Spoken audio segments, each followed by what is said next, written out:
You know which game?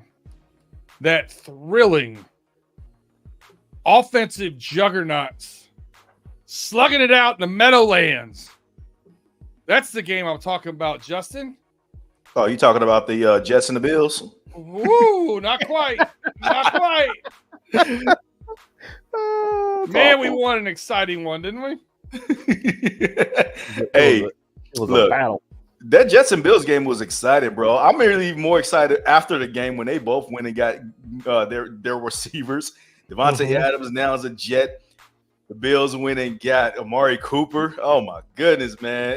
That's the AFC East is going to be fun to watch between those two teams, man. I'm still hung up on the fact that the Bengals and Giants was 10-7 with 2 minutes left. I don't know. I don't know. I digress. Look, I will say this though regarding our game against the Giants on Sunday night. And it was a game that if you were there, you would have enjoyed it more because it was like a fist fight of a football game. It felt like it was a real street fight of a game. That's what people were describing it if you were there in person. But if you were watching on TV, you would have gotten bored. But you would have missed all the sideline action that was going on the sides when it come to players just getting in the ears of the coaches and stuff. So that's what I would say, I guess, by virtue of the opinions of certain people that actually attended the game in New York versus watching it from home.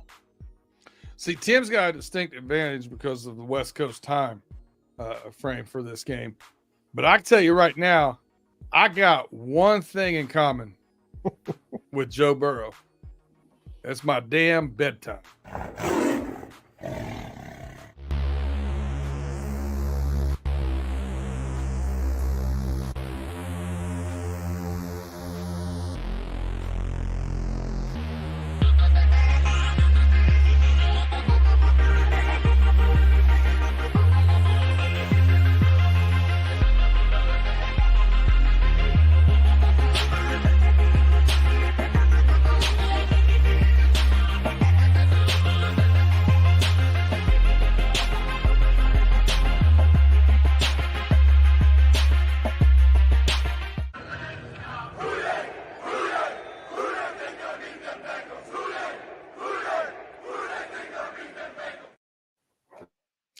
Welcome back once again.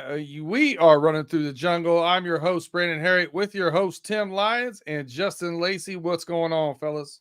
What to do, fellas? What to do? Shit, I'm in just chill mode, man. It's fall weather now. Officially, it's cold here in Cincinnati, so I got my comfy clothes on, just laid back and just chilling. You know, ready to get the show started with all of y'all. I got it's only money hoodie on. Keep it warm up in here. Mm-hmm. Yeah, exactly. I had to turn the heat on for the first time yesterday, and it felt awesome. And Brandon, if you got that mentality, you can welcome to send some Benjamins my way, brother. You know, this is all about my gambling habits. I know.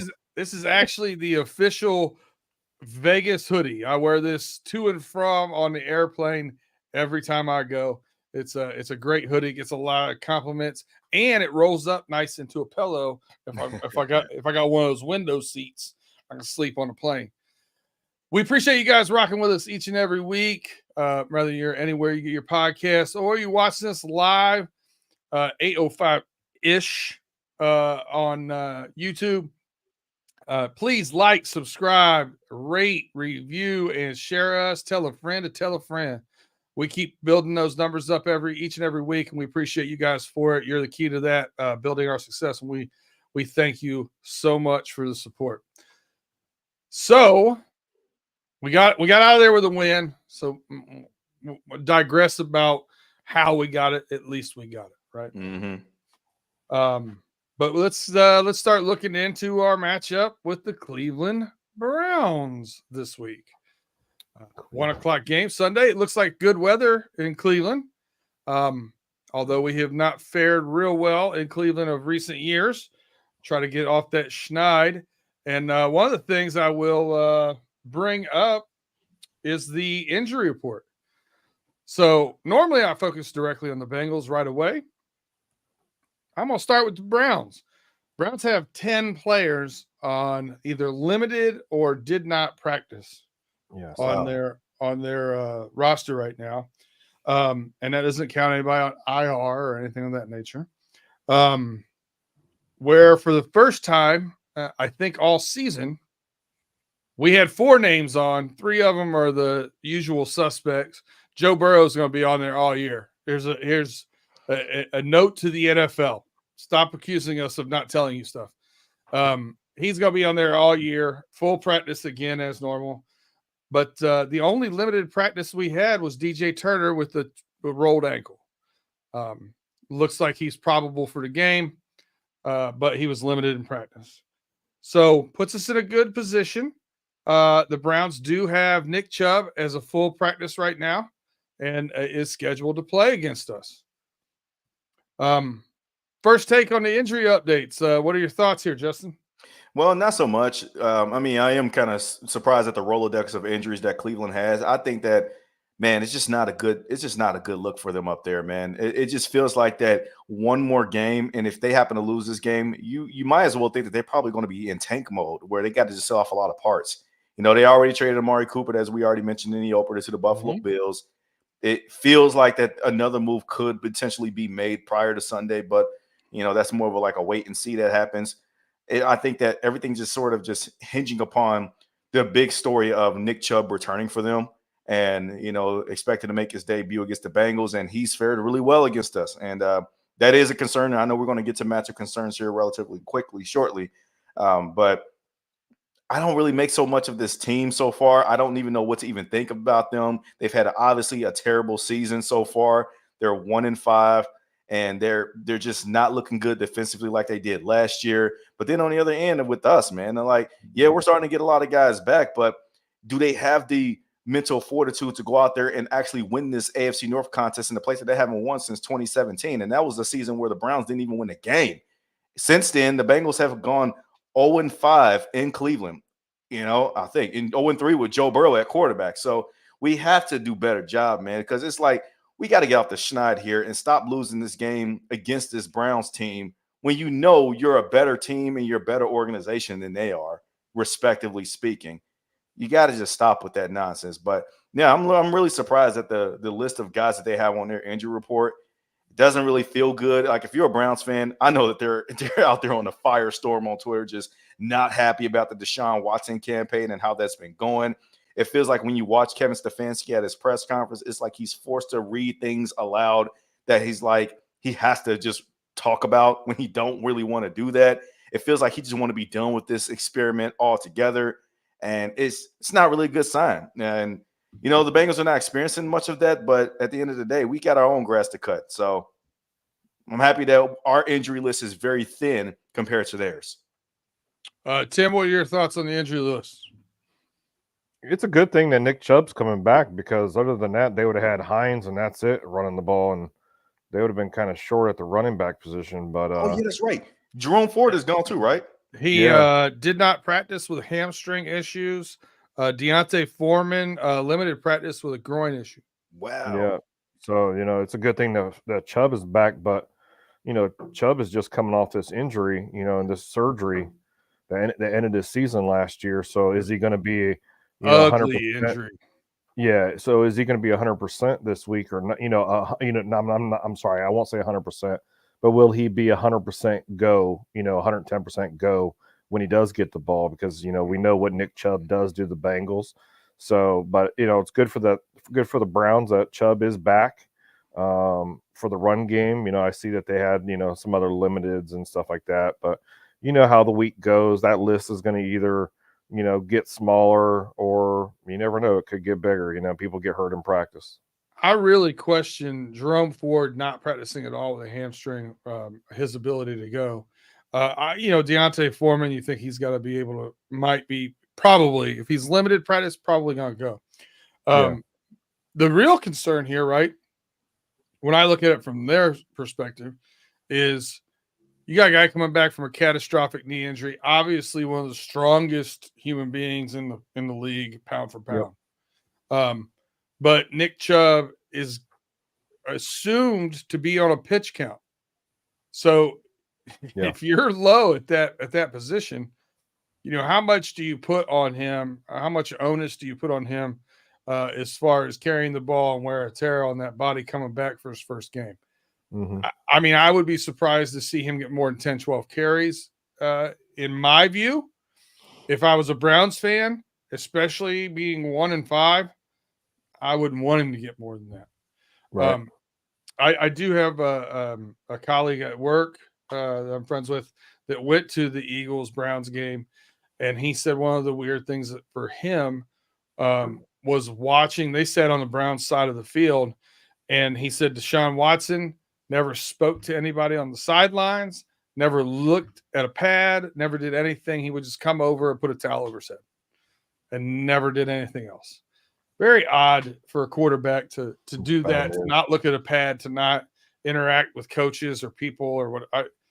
Weird for me. But hey, man, DJ Ivy, full participant.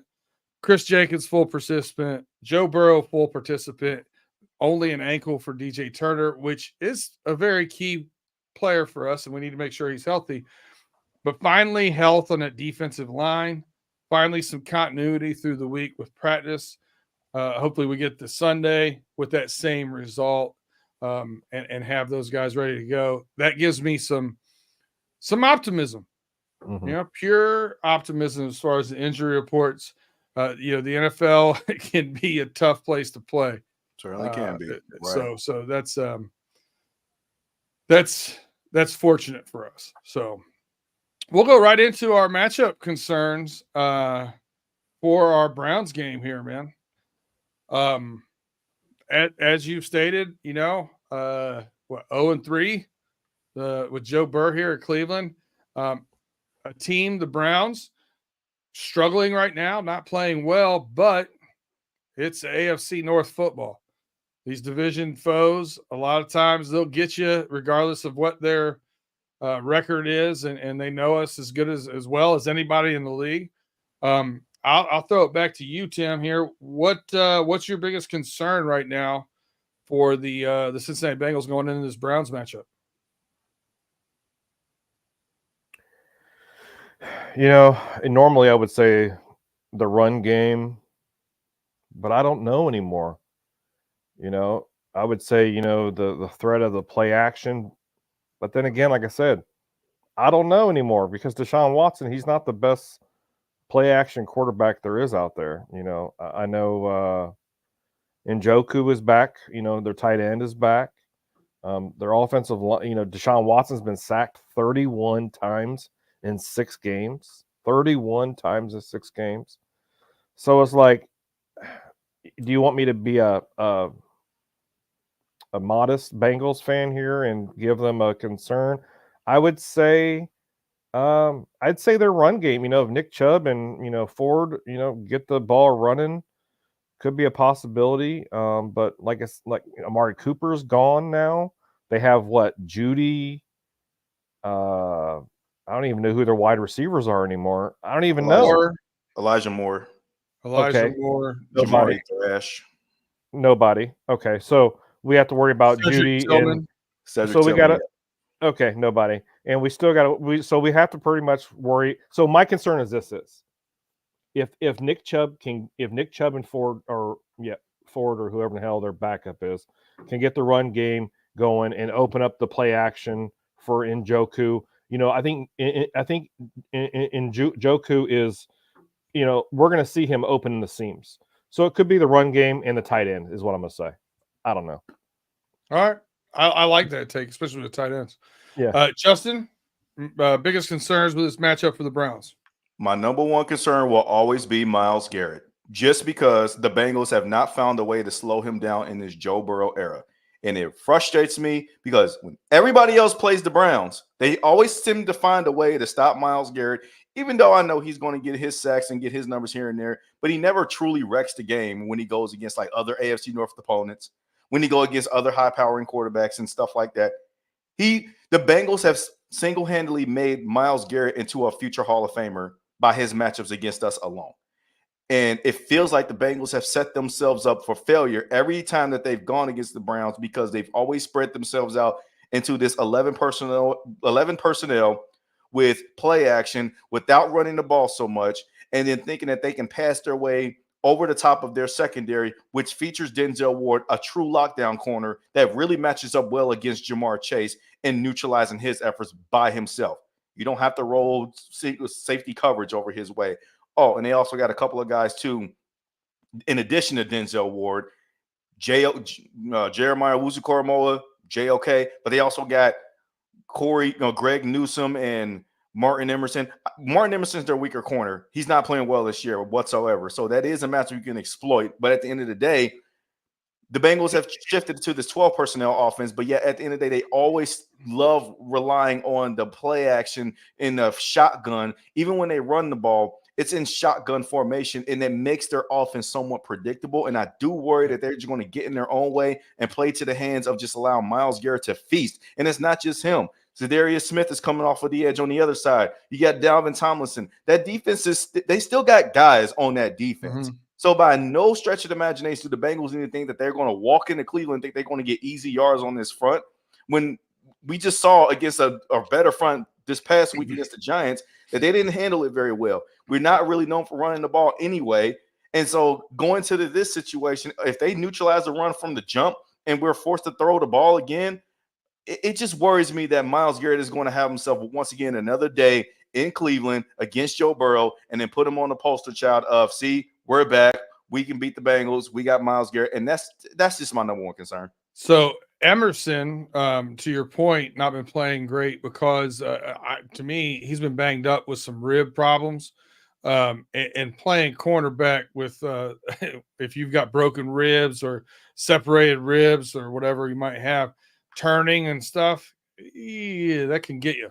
And he never much on getting his nose in there and tackling anyway. I did, however, forget to mention limited practice Myles Garrett with an Achilles problem. Yeah.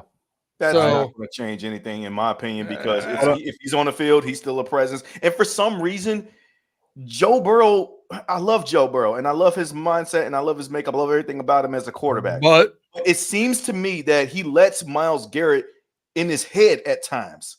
Like he plays him differently than literally anybody else. He doesn't operate this way when he goes against Max Crosby or Chris Jones or even TJ Watt for that matter. And I think TJ Watt's slightly better than Myles Garrett. Sorry, Browns fans.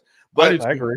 But yeah, it always seems like it's Myles Garrett that he gets in his head. Like it's almost like he's afraid to see him coming off the edge 100 miles an hour against him. And I don't know what it is, but that has to change. So I worry more about Zadarius Smith in this game because the year he's having him because of Myles Garrett with an Achilles and coming off the right tackle with Mims, right? Mm-hmm. We saw some lackluster stuff last week from Mims. So that's my biggest concern, more so than Myles Garrett this year, even though Myles Garrett's a great player. Go ahead, Tim. So all I wanted to say is I'm never gonna count Myles Garrett out. Never, ever, ever. I will, as long as he's on the field. Doesn't matter if he's playing for the Cleveland Browns or whatever football team. Myles Garrett is always a factor. But this year, I've been watching the Browns games because, they're on the opposite times of the bus or whatever. Myles Garrett is not Myles Garrett he was last year or the year before. Myles Garrett is, to me, seems a little slower. And I just believe the outside looking in on for me is Myles Garrett's been playing hurt. I think this Achilles, he's on the injury report, today as limited practice or whatever due to Achilles. I think Myles Garrett has been playing hurt this entire season so far, and I'm afraid that Myles Garrett is going to keep pushing himself, and next we're going to see out for season due to Achilles tear. That could be one of those calf injuries sneaks into the Achilles thing too. Yeah. I do want to point out something here. Pork Chop, by the way, best name in chat history. Thank you for your contributions over here. Some good contributions. He said, how about not breaking records like Watson's 0-39 on third downs? Bengals always seem to let players get a lot of firsts. True. Let's see the defense play like last week and the offense play like 2 weeks ago. I think we'd all be in for that. I do agree also that Orlando Brown has been having a really good season so far. That's kind of the reason why I went with Zadarius Smith being a little bit bigger issue. And he also points out Burrow's had happy feet so far this year. I agree with that as well. Could be the injuries in the head. Could be. Possibly. I don't know. Could just be, he does well when he gets out of the pocket. He does well when he gets in the run. He does well scrambling and throwing downfield. It could be he's comfortable with that and more comfortable with that. Yeah. I don't know. I don't want to speculate on it, but yeah, I think Zadarius Smith, he's right behind Myles Garrett as far as sacks with 3 to Myles Garrett's 4 this year. I think he might be a bigger issue just because of where he's going to line up most of the game. I mean, I get that too, but people got to understand Myles Garrett is not Trey Hendrickson. Trey Hendrickson lines up on the one side. Myles Garrett moves around. He can rush up the middle too. Yeah, but if you watch their games, to Tim's credit, too, Zadarius Smith is the one that doesn't move around as much. So Myles Garrett will be either inside or on that edge with Orlando Brown. Right, or on a far outside on the same side that he usually rushes from, just like farther out, like he's on farther out. Yeah, 9. That 9 set, yeah. Yep. Yeah. I definitely get it. And I understand what everybody's saying. But again, it's one of those things for me is that until I see the Bengals show improvement when they game plan for this dude, I'm always going to put him as my number one concern just because for him and the Browns, the Bengals can literally be their get right game. It certainly can. And we've seen that happen. I could see where you're right there with your concern with Myles Garrett because they're probably going to scheme chip blocks to the other side now. Right, you're gonna run your running back or your tight end is gonna chip block over there on Zadarius Smith more to cover up the rookie, and you're gonna leave Orlando Brown out there by himself a lot. Yeah, and if I remember correctly, what I seen was the Cleveland Browns lead the league or are the top leaders of the pass rush and quarterback pressures. So we're gonna see Joe Burrow's gonna see a lot of pressure on Sunday. There's no doubt. Yeah, and we did not play well in the offensive line last week. Right. Listen, this is a good place, I think. Real quick, take our commercial break. Hear from our partners here, and if you're watching again, please hit that like, subscribe, that thumbs up, 5-star ratings. Always appreciated on Spotify and Apple, Google Pod, wherever you're getting your podcast. So. Do that while we take this quick break here from our sponsors, and we'll be right back.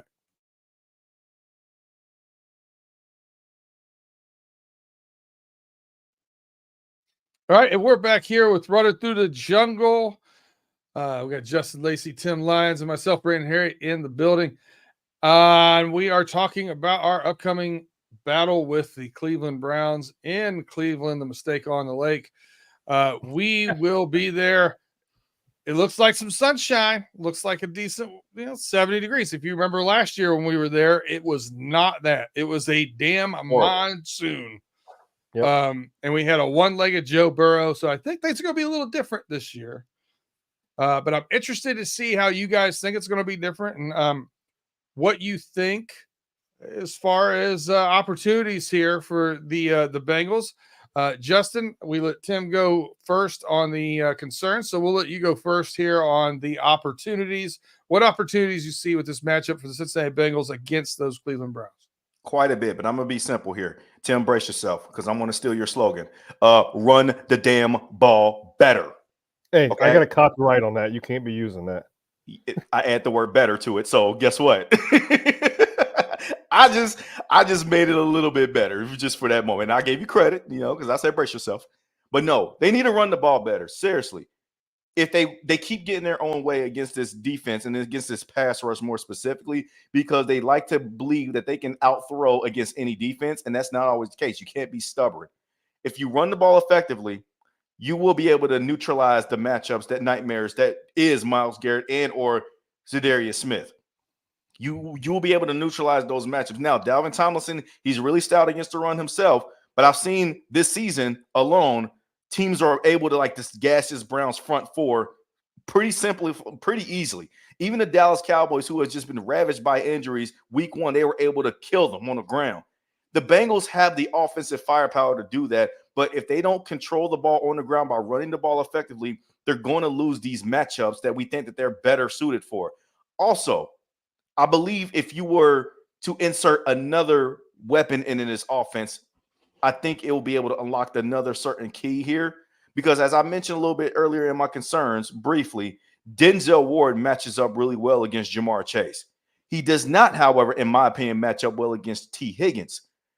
The Browns, I think, know they want to match him up single-handedly against Jamar because he can be on the island with them. But my number one key to this, I believe, is the game where you unlock Jermaine Burton. Jermaine Burton is the field stretcher. You need somebody that can travel and go deep with this guy and let Jamar play the slot or in the backfield or a little bit more on the X-wing on the outside from there. That's what I would do. Do not go into this game plan like what you did against the Giants and make Jermaine Burton inactive and Trenton Irwin active. And I know we got Andre Yosivas, and he's been stepping up, and I think that he's going to be a great addition to the receiving room. But also, you need to unlock Mike Gesicki in this game too, because I don't think that Cleveland has an answer for explosive tight end receivers too. I don't think. And I feel like that the perfect opportunity would be Mike Gesicki, T. Higgins, on guys like Martin Emerson.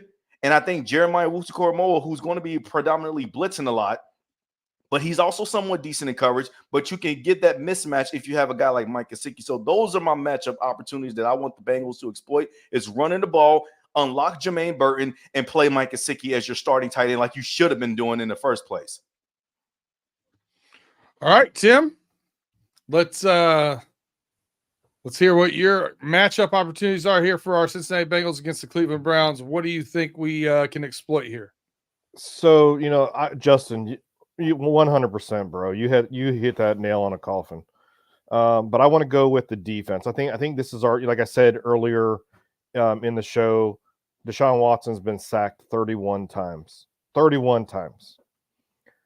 Either if it's, I don't know, their offensive line isn't playing up to par, or they don't want to play for Deshaun Watson, or their injuries. I don't know what the situation is. But 31 times in 6 games, that's a lot. That's a lot. So if the Bengals mix up, if they come out there playing like they did against Daniel Jones, that defense will have, I think they'll have a couple more other opportunities to get tackles for losses. Mike Hilton out there, doing what my dog Mike Hilton likes to do, go out there and get tackles for losses and, jump on them. Trey Hendrickson might have a chance to maybe get a couple sacks against that offensive line. I just feel like this week is going to be, for my matchup, is the defensive line, because they're not protecting Deshaun Watson. And Deshaun Watson's not doing himself any justice, because, and I want to use this phrase because it's obvious, Deshaun Watson is holding on to the ball too long. He's got really bad happy feet. His play action completion rating is awful, and he's taking too long to throw the ball. So what's going to happen when he sees Ghost out there? He thinks he's seeing Ghost out there for some reason. Deshaun Watson is. So I believe this is going to be the opportunity that we're going to see maybe Trey Henderson, like I said, with 2 sacks. Mike Hilton gets in there with a sack. We might even see Sheldon Rankins or even B.J. Hill. The way B.J. Hill was playing against New York on Sunday night, we might see B.J. Hill get up there and get a sack or a tackle for loss. So, but I think that's our biggest matchup right now, is our defensive line, because they are playing good ball, right? They played good ball against the Giants. And if we see that that same defense that came out on Sunday night, I think we're going to cause a lot of havoc on Deshaun Watson, and his sack total is going to grow a little bit more.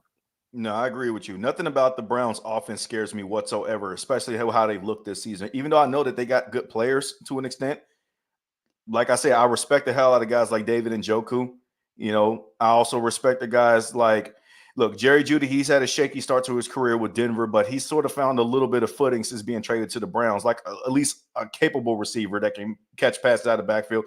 And Elijah Moore, I've always been a fan of him, but this Browns offense has absolutely been historically bad too this year. And I think the Bengals can exploit that if they are disciplined and sound enough. I just feel like I got to see it to believe it with the defense. Like, I got to see it again to me to feel confident in it, but I do agree with you. 100%. So I'm a little bit off of a different path, especially with Justin here. Safety Grant Delpit, concussion protocol. We have Martin Emerson dealing with a rib injury. We have safety Juan Thornhill, limited practice with a calf injury. We have a hamstring, limited practice for Denzel Ward. After last week, the Bengals offense kind of being a little bit sluggish, not looking as crisp as they could, especially I think Joe and Jamar. Jamar Chase, you're right. He averages his best game against the Browns, 119 yards. He averages a little over 50 yards a game against them. Not very good. T. Higgins only averages 38 yards per game against this Cleveland Browns team with a larger sample size. But I think that changes. I think good weather. I think it's time to put your foot down. I think there's definitely some opportunity there with some guys dinged up and nicked up for the Browns.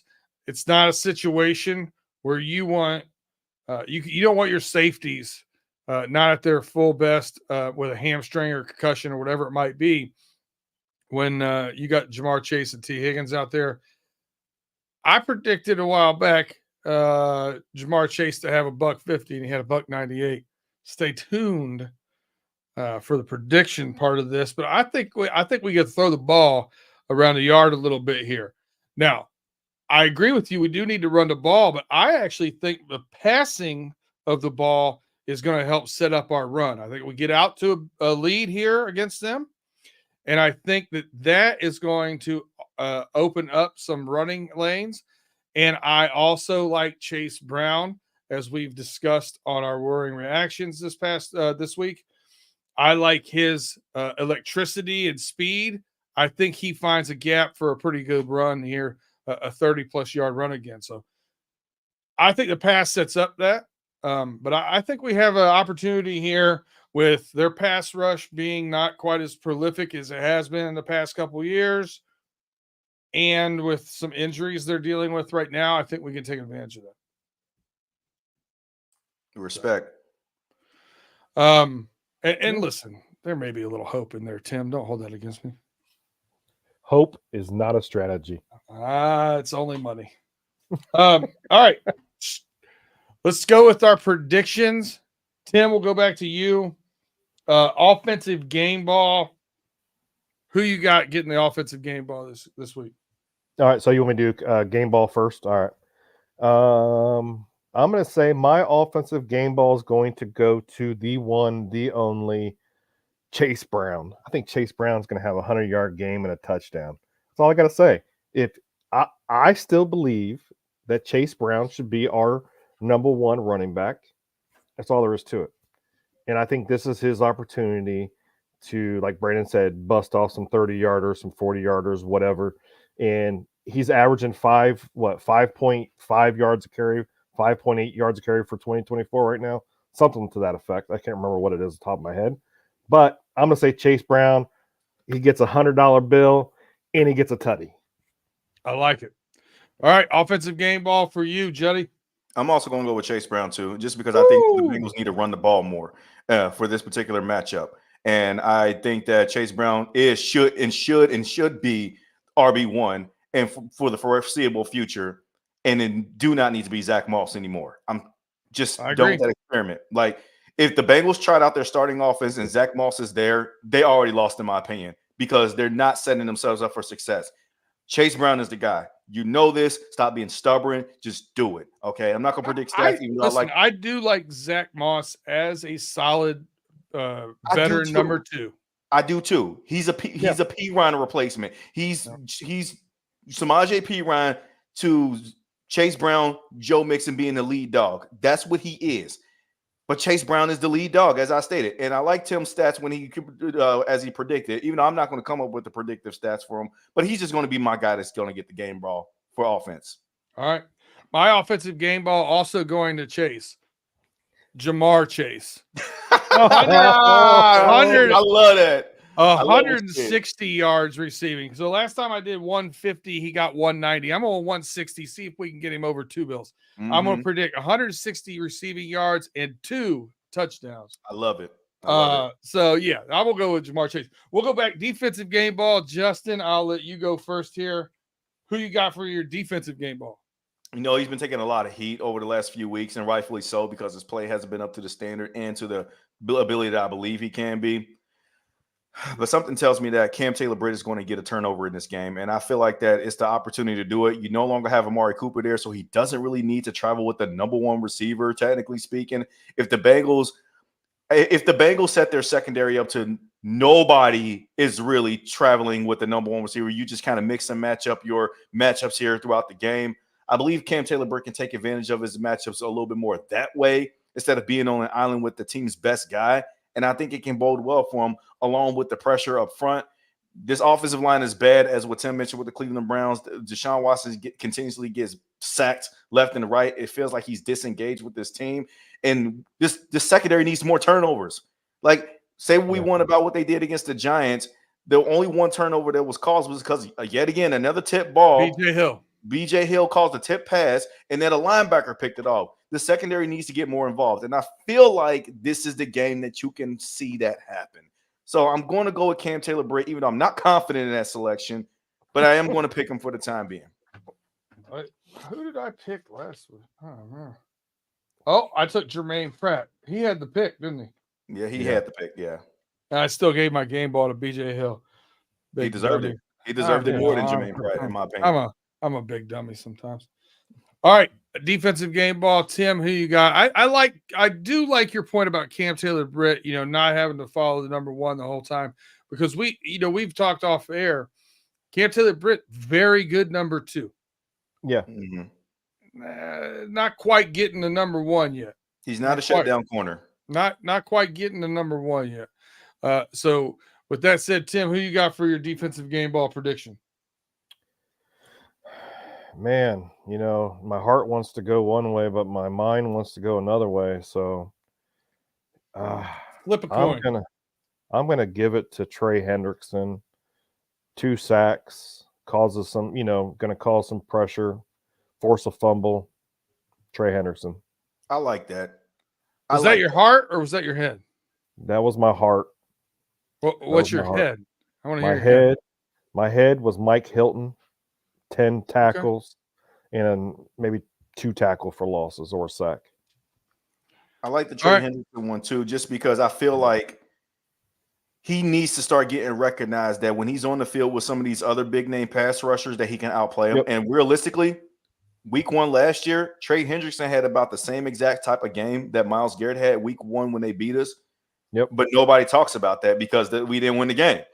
And I think that if you dominate this team like you should, Trey Hendrickson should be a part of that, and he should have better numbers. So I do like that prediction. And, Trey Hendrickson is always underrated by the media and everybody. And, next, Trey Hendrickson's number 2 in sack totals for the year. So he's always underrated. I love Trey Hendrickson, and he's that. I say he is the thumping heart of that defensive line, and that's who it is. Trey Hendrickson's my game ball for defense.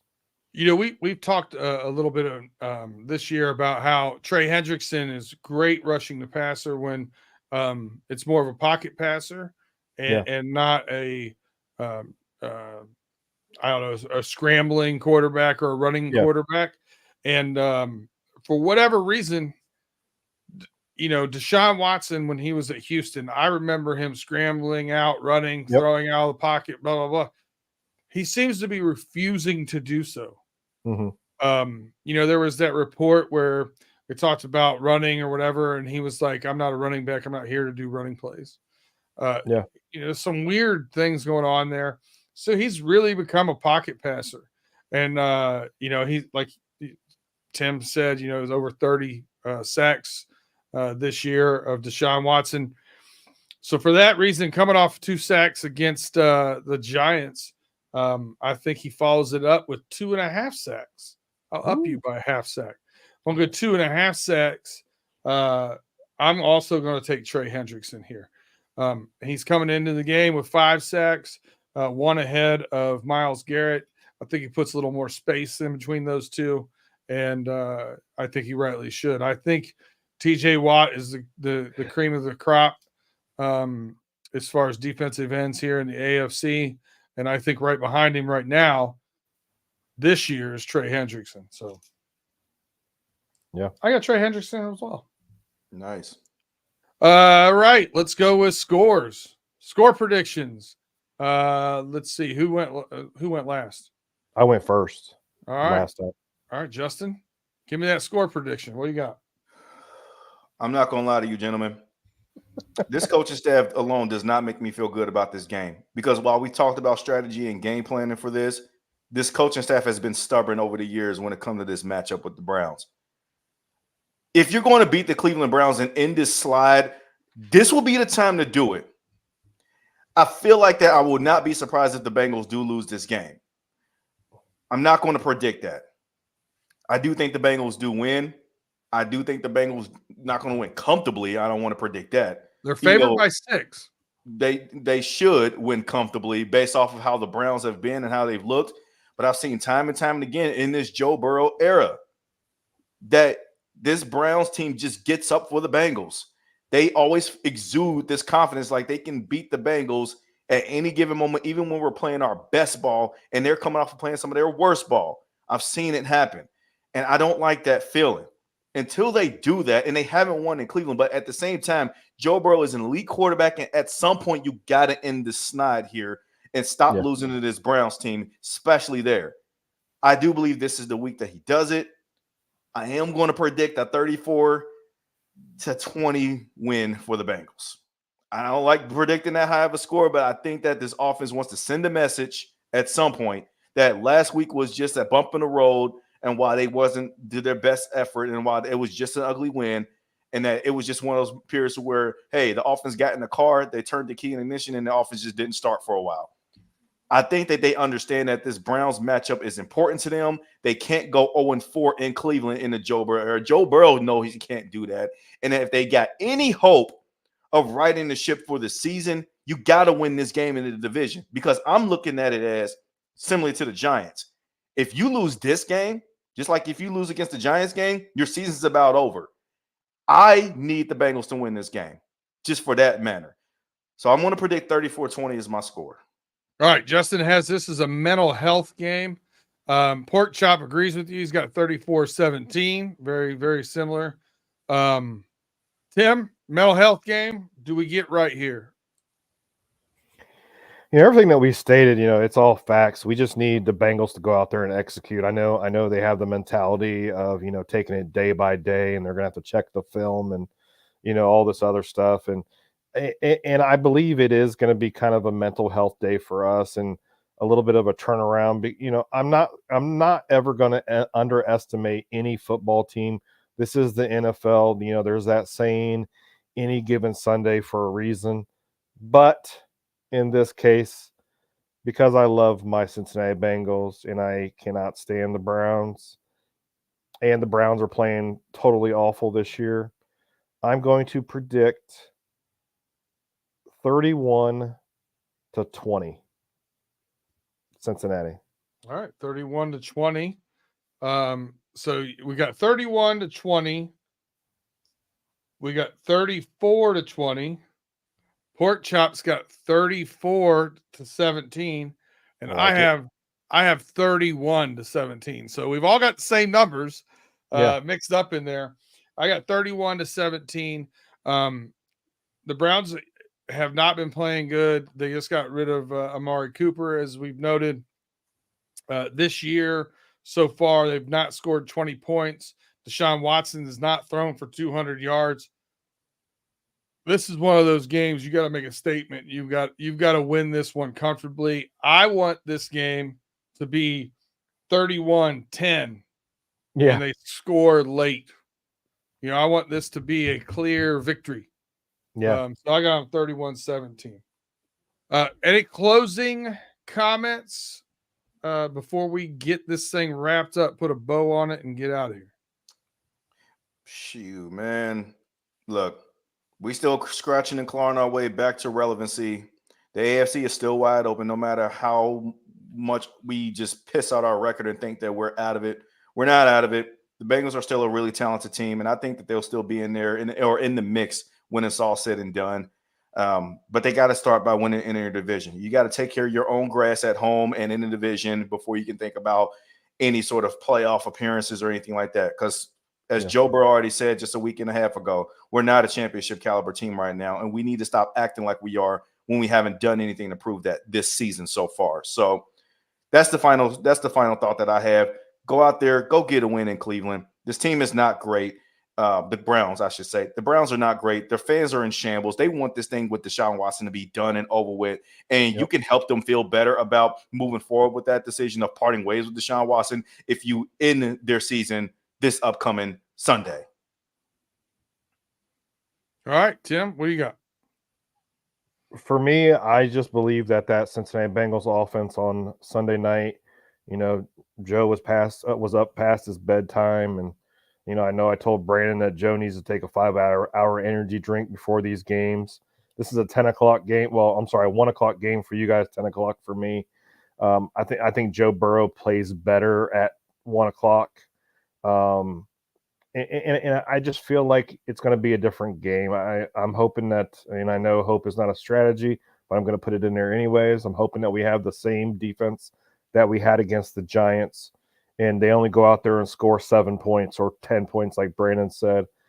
We see a different run game, offense, mix ups, between the run and the pass and some different schemes, and definitely protecting Joe Burrow, because we got Mims out there on the right side, and he's got to play better. Yeah, Mims has got to play better, and I understand he's a rookie and he only had so many snaps when he was at Georgia. I understand that, but this kid's got a ceiling. I think he's got a very high ceiling, and we got to give him a chance.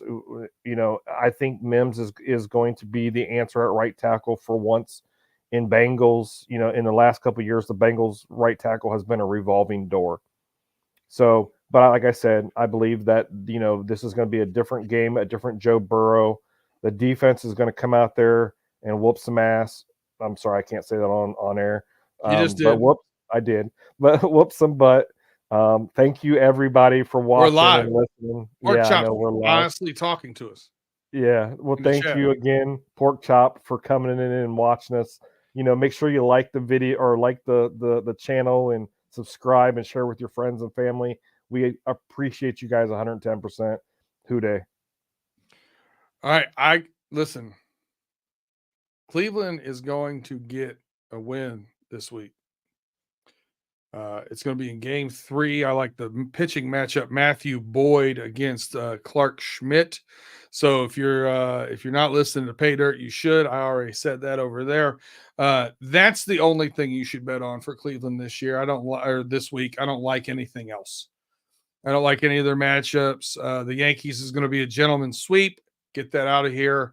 I don't think Noah wanted to come on the show because of the Guardians getting beat, because of the Bengals beating the Browns. It is what it is. Noah only comes around to the Homies podcast or the Know-It-All stuff when I'm not around. Yeah. He's never comes on here and talks to me. Noah, where are you at? Come on now. I agree. Get over here. All right.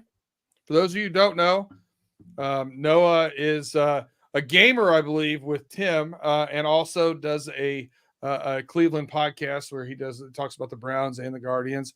He is a Guardians. I believe he's a season ticket holder. He goes to a lot of the games. I would root for the Guardians over the Yankees every day of the week. I just don't think they have the firepower to beat them. So I don't think it's unfortunate. Yeah. But Noah, come over here sometime. Let's go. We could be flexible with the schedule. Yeah. Anywho, I digress. We do appreciate you guys rocking with us. As Tim said, please hit us that like, subscribe, share, tell a friend to tell a friend. Catch us next week. Should be 8:05. Single parent, got to take care of those dogs. I was a little bit late this week. Sorry about that, but you can catch us every Wednesday evening on YouTube Live or on your podcast on Thursday morning drive time. Catch us again next week as we are running through the jungle.